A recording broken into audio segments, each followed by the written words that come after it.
বন্ধ করে অন্তরের চক্ষু দিয়া মেডিকেলগুলোর দিকে তাকিয়ে দেখেন, সাবেক প্রধানমন্ত্রী বেগম জিয়া সহ এনার তো বয়স হয়েছে, কিন্তু তরুণ যুবক তরুণী অনেক মা বোনেরা মেডিকেলের বেডে অসুস্থতা হয়ে পড়ে আছেন।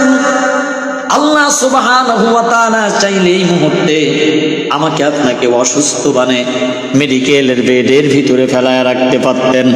আল্লাহ সুবহানাহু ওয়া তাআলা তা না করে আমাকে আপনাকে সুস্থতার মতো নিয়ামত দান করেছেন। ওই রব্বে কারিমের উপর শুকরিয়া আদায় করি, বলি আলহামদুলিল্লাহ।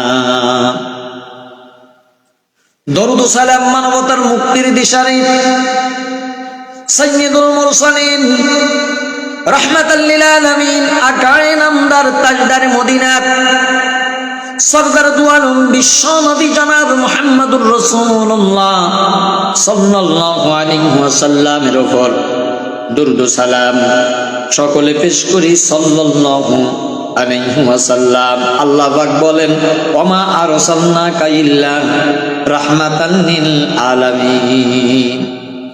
বিশ্ব নবীকে এই দুনিয়ার জন্য, तमाम পৃথিবীর জন্য রহমত হিসাবে নাজিল, রহমত হিসাবে প্রেরণ করেছেন, পাঠিয়ে দিয়েছেন। চ্যানেলটি সাবস্ক্রাইব করে আমাদের সঙ্গেই থাকুন। আল্লাযী আরসালাহু বিল হাক্কি বাশীরান ওয়া নাযীরা ওয়া দাঈয়ান ইলাল্লাহি বিইজনিহি ওয়া সিরাজান ওয়া কমারান মুনীরা। فقد قال الله تعالى في كلامه المجيد وفي فرقانه الحميد.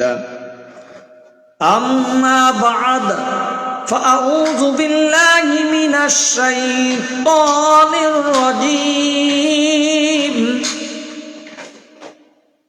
بسم الله الرحمن الرحيم.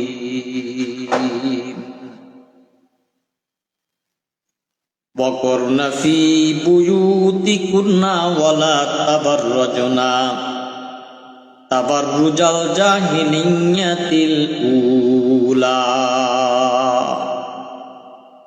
وقال الله تعالى في شان حبيب إن الله وملائكته يصلون على النبي يا أيها الذين آمنوا صلوا عليه وسلموا تسليما. بلغ العلا بكماله كشف الدجى بجماله حسنت جميع خصاله صلوا عليه وآله. যে যেখানে আছেন সকলেই আমার সালামের জবাব দিবেন, কারণ সালাম দেওয়া হলো সুন্নত, সালামের উত্তর দেওয়া হলো ওয়াজিব। যদি কোনো মানুষ ওয়াজিব ভঙ্গ করে তার আমলনামায় গুনাহে কবিরা লেখা হয়। এজন্য প্রিয় ভাইরা আমার, যে যেখানে আছেন, যে আমার ভিডিওটি দেখছেন কিংবা দেখবেন, সকলেই সালামের জবাব দিবেন। আমি আমার অন্তরের অন্তরস্থল থেকে সবাইকে জানাই সালাম, আসসালামু আলাইকুম ওয়া রাহমাতুল্লাহি ওয়া বারাকাতুহু। প্রাণপ্রিয় ভাইরা আমার, অন্যান্য ধর্মের যে সকল ভাইরা আছেন সকল বন্ধুদেরকে জানাই আন্তরিক মোবারকবাদ ও বুক ভরা ভালোবাসা। আমি মহান আল্লাহ রব্বুল আলামিনের কাছে সকল ভাই ও বোনদের সুস্বাস্থ্য কামনা করে আমি আমার আলোচনার দিকে চলে যাব।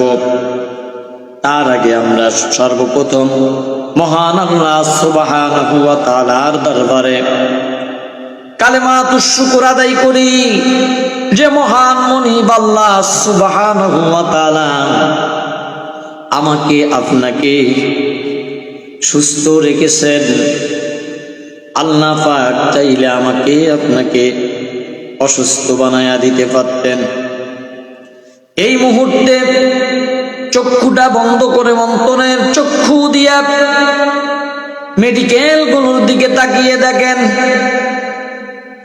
অসংখ্য অগণিত মানুষ মেডিকেলের বেডে পড়ে আছেন। আমার ভাইরা, আমাদের যিনি সাবেক প্রধানমন্ত্রী ছিলেন বেগম খালেদা জিয়া, তিনি অত্যন্ত অসুস্থ। আমার ভাইরা, ওনাকে আজকে রাত্রে কিংবা আগামীকাল সকালের ভিতরে লন্ডনে নিয়ে যাওয়া হবে উন্নত চিকিৎসার জন্য। এটা মেডিকেলের ডাক্তারেরা সিদ্ধান্ত নিয়েছে। সম্মানিত ভাইরা আমার, আমরা দেশ নেত্রী বেগম খালেদা জিয়ার জন্য দোয়া করি, আল্লাহ যেন তাকে সুস্থতার নেক হায়াত দারাজ করেন। প্রান্তীয় ভাইরা আমার, অনেক মানুষ যখন এরকম কেউ অসুস্থ হয়ে পড়ে, অনেকেই মনে করে এটা হলো নাটক। আমাকেই এক ভাই গতকালকে বলতেছেন, নির্বাচনের আগে এগুলো হলো রাজনীতির খেলা, আপনি বুঝবেন না, অসুস্থতার নাটক করতেছে। আমার ভাইরা, শুধু তাই নয়, আপনারা লক্ষ্য করে দেখেছেন জামাতে ইসলামের সমাবেশে ডক্টর শফিকুর রহমান যখন বক্তব্য দিতে দিতে ওখানে পড়ে গেলেন, অনেক মানুষ আছে তারা তাকে নিয়ে মন্তব্য করেছে তিনি নাকি ভান করেছেন, অভিনয় করেছেন। নাউজুবিল্লাহি মিন জালিক। যে যে রকম সেই রকম অন্য মানুষদেরকে মনে করে চোর, সব সময় নেগেটিভ চিন্তা করে, আমি চোর না জানি অমুক ভাইও চোর। এজন্য ভাইরা আমার, যার মনে যেটা ফাল পাড়ে দিয়ে ওঠে সেইটাই ফাল পাড়ে। আমার ভাইরা, যারা এরকম অসুস্থতার ভান করে বা যারা এরকম নাটক করতে জানে, এই মানুষগুলোই শুধু বলবে নাটক, এই মানুষগুলোই শুধু বলবে অভিনয় করতেছে। আমার ভাইরা, আর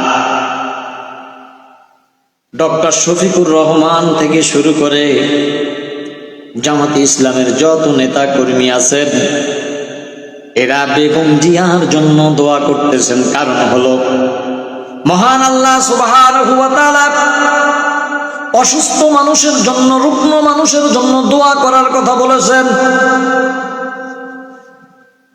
কিন্তু দেখবেন বেগম জিয়ার জন্য দেশের প্রত্যেকটা মানুষ দোয়া করতেছে। আমার ভাইরা, কারণ কি? এই মানুষটা ইসলামের তেমন বড় কোনো ক্ষতি করেন না। প্রান্তীয় ভাইরা আমার, আমাদের দেশে আরো একজন নেত্রী ছিলেন যিনি শুধু ইসলামের ক্ষতি নয়, আলেম ওলামাদের বুকে গুলি চালাতে দ্বিধাবোধ করেন নাই, ছাত্রদের বুকেও গুলি চালাতে দ্বিধাবোধ করেন নাই।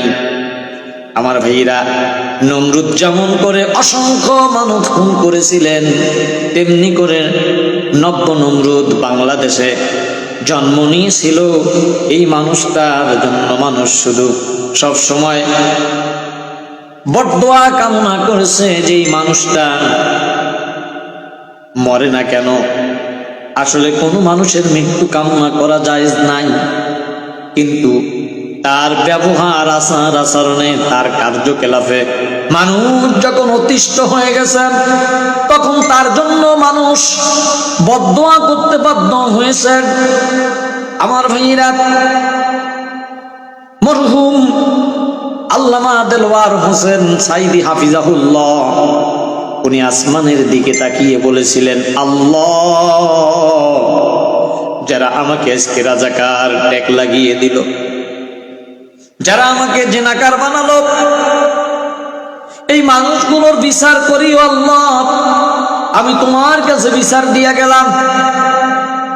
আমার ভাইরা, যে কথাটি বলতেছিলাম, আমরা অসংখ্য অগণিত মানুষ এই মুহূর্তে চক্ষু